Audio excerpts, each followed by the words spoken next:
31 members, and there had 3 family lions in your right hand and big twin ants in the left your hand. Vâng, ở bên tay phải quý khách đó là chính là gia đình thứ nhất ạ. Gia đình này gồm có 10 thành viên thưa quý khách.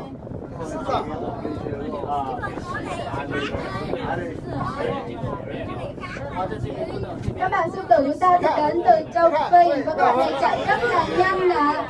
Là đến vận tốc là 80 km/h. They come from Africa and they roaming very fast, 80 km/h. Vâng. Các bạn sư tử chúng ta thì rất là khác các bạn hổ, bởi các bạn này sống theo bầy đàn và có tập tính xã hội rất là cao. Cho nên các bạn này có công việc rất là rõ ràng. Theo quý khách thì các bạn sư tử được hai bạn sư tử cái là có công việc là chăm sóc gia đình và chăm sóc nhà cửa. Bạn sư tử nào ạ?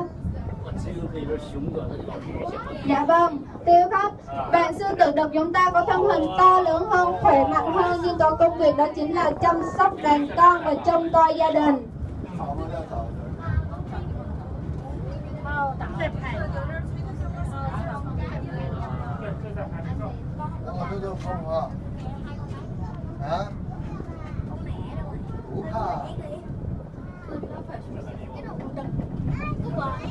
Vâng, đặc biệt hơn là một bạn sư tử đực chúng ta có thể có tới 2 đến 3 bà vợ. Và gia đình là tuy là có nhiều bà vợ như vậy nhưng mà sống với nhau rất là hạnh phúc đây ạ.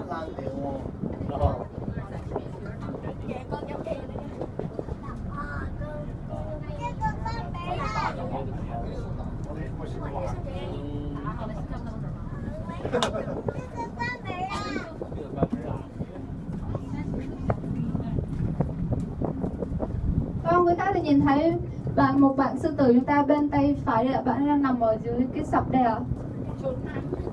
Vâng, một lần nữa mời quý khách hãy nhìn lại các bạn sư tử chúng ta, bởi ngay bây giờ đây chúng ta sẽ di chuyển sang một khu vực khác. Khu vực này là khu vực của một bạn thuộc họ nhà chim to nhất trên cạn đây ạ. Bạn này có đuôi chân rất là dài ạ, dài và khỏe, thân mình rất là to lớn, cánh rất là rộng nhưng lại không biết bay.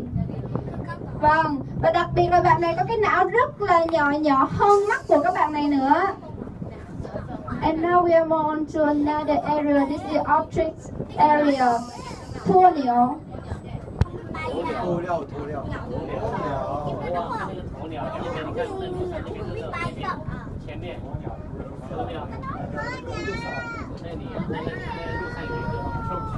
Vâng, chúng ta đã đi vào lãnh địa của các bạn đà điểu rồi đấy ạ.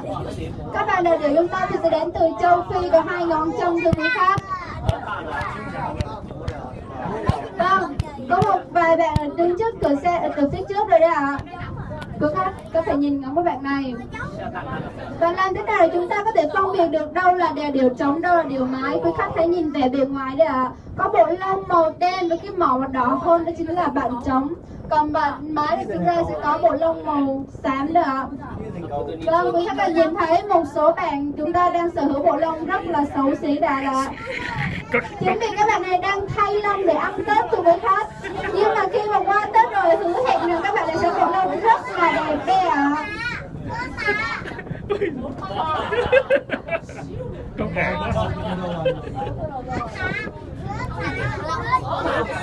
Vâng, sống chung với các bạn đại biểu chúng ta đó chính là các bạn tê giác ạ, si liễu.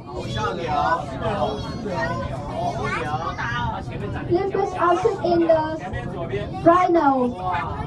This is a white rhino, the biggest. They are still weigh 3.5 tons. They have two horns. Vâng, thưa quý khách, các bạn tê giác chúng ta có tên là tê giác trắng đến từ châu Phi ạ. Các bạn này có 2 sừng đây ạ. Các bạn này rất là to, khi mà trưởng thành có thể lên tới trọng lượng là 3 tấn rưỡi thưa quý khách. Và tuổi đời các bạn này sống là 50 tuổi đấy ạ.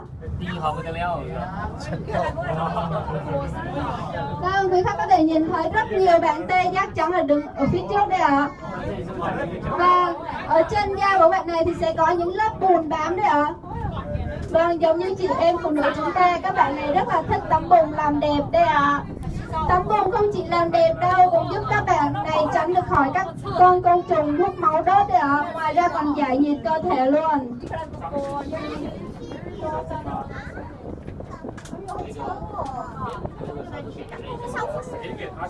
Vâng, em xin giải thích luôn tại sao các bạn này có tên là White Rhino ạ.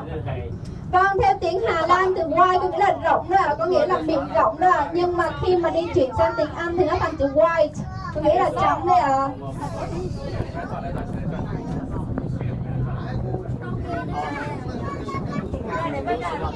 Vâng, các bạn tê giác trắng của chúng ta có đặc tính rất là đặc biệt, đó là khi bác ấy rất là thích đi vệ sinh chung một chỗ đấy ạ. Và khi mà đi vệ sinh trong thì các bạn này sẽ lấy chân sau của mình đá vào phân đây ạ. Khi mà để mà đi lên trên cỏ cũng như là đi trên đất thì các bạn này sẽ lưu lại dấu mùi của mình. Và đã đi cái con đường đó rồi thì ngày mai, ngày mốt hay ngày kia cũng sẽ đi lại luôn. Coi như là một cái để mà đánh dấu đường đi của mình. Vâng, ở bên tay trái với khách đây, với khách đã nhìn thấy các bạn này đang ăn cỏ rất là ngon lành đây ạ. Chính vì sở hữu một thân hình to lớn như vậy nên các bạn ăn một ngày lên tới 100 kg thực vật thưa quý khách. Như quý khách cũng biết, trong khu vực bảo tồn chúng ta đang nằm ở trong khu của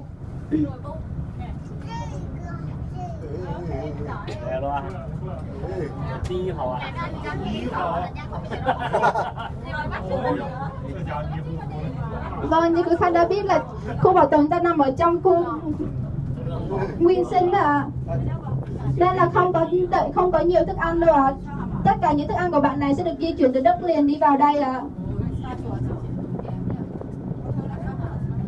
Và trong khu vực này trên bảo tồn là tới 12 bản tê giác ạ, là nhiều nhất về số lượng trong tất cả các khu bảo tồn khác đây ạ. Như ở Việt Nam chúng ta cũng có một loài tê giác, đó là tê giác Java, một sừng cực kỳ quý hiếm nhưng đã bị tuyệt chủng vào năm 2010 tại vườn quốc gia Nam Cát Tiên do nạn bị săn bắn về cái sừng. Bởi vì nhiều người tin rằng cái sừng của bạn này có thể chữa được bệnh ung thư. Nhưng mà các nhà khoa học đã chứng minh ra được đó là sừng các bạn này cấu tạo bằng keratin, giống như sừng trâu, sừng bò, ngón chân, ngón tay của chúng ta mà thôi. Thật ra các bạn này tuyệt chủng rất là tiếc đấy ạ. Dạ vâng ạ, tuyệt chủng oan đấy ạ.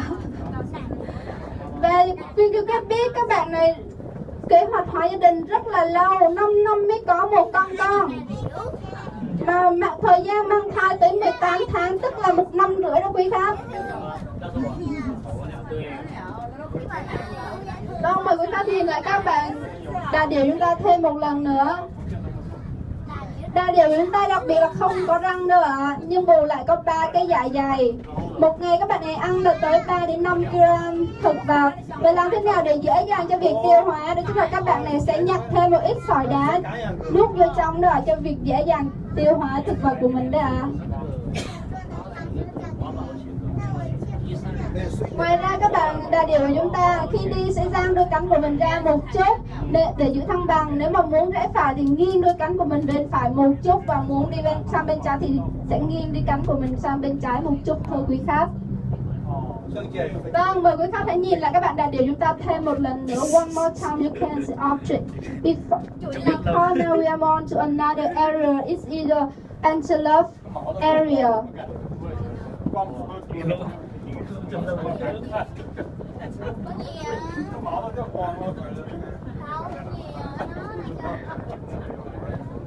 Vâng, quý khách có thể nhìn thấy anh kia đang cầm vật chính là trứng đà điểu đó ạ. Dạ vâng ạ. Các bạn đà điểu chúng ta sinh một lần là 40 quả trứng ạ, và đẻ từ tháng 12 năm này đến tháng 8 năm sau luôn ạ. Cứ được chục trái các bạn sẽ ngưng nghỉ một lần, và sau khoảng hơn chục ngày sau các bạn lại sinh tiếp ạ. Vâng, đây chính là trứng đà điểu ạ. Dạ vâng, quý khách đã biết bạn nào đang chào đón chúng ta chưa ạ?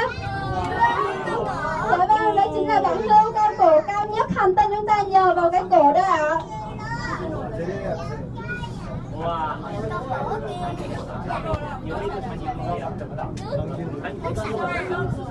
Vâng, sống cùng với các bạn hươu cao cổ chúng ta đó chính là các bạn linh dương đó ạ. Linh dương ở phía trước đây gần với các bạn hươu cao cổ phía trước đó chính là Niala.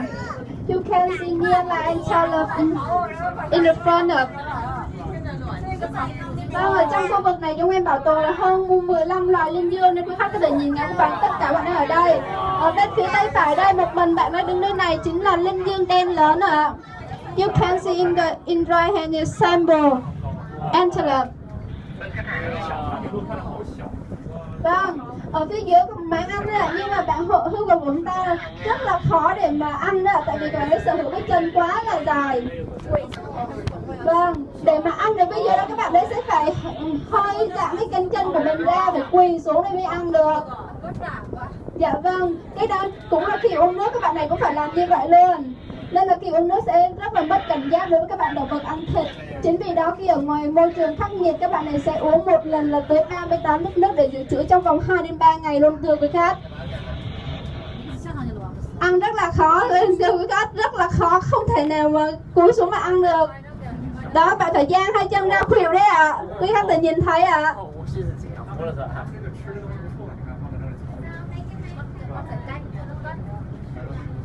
Vâng, cao cũng là một lợi thế nhưng cao cũng chưa chắc là tốt đâu ạ.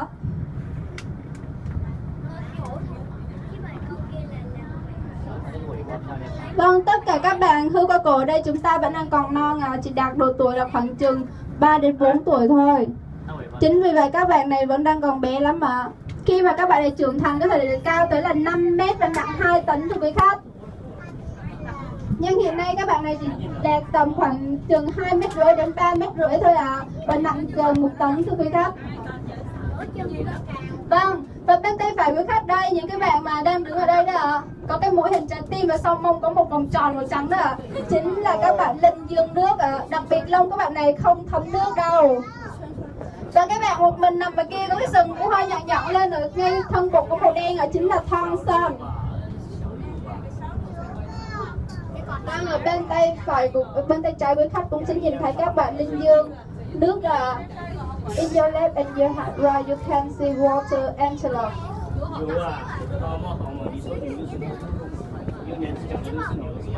Và một số bạn đang đi ở ngoài đấy ạ, khu này chính là các bạn linh dương sừng cao. Và các bạn linh dương này thì rất là dễ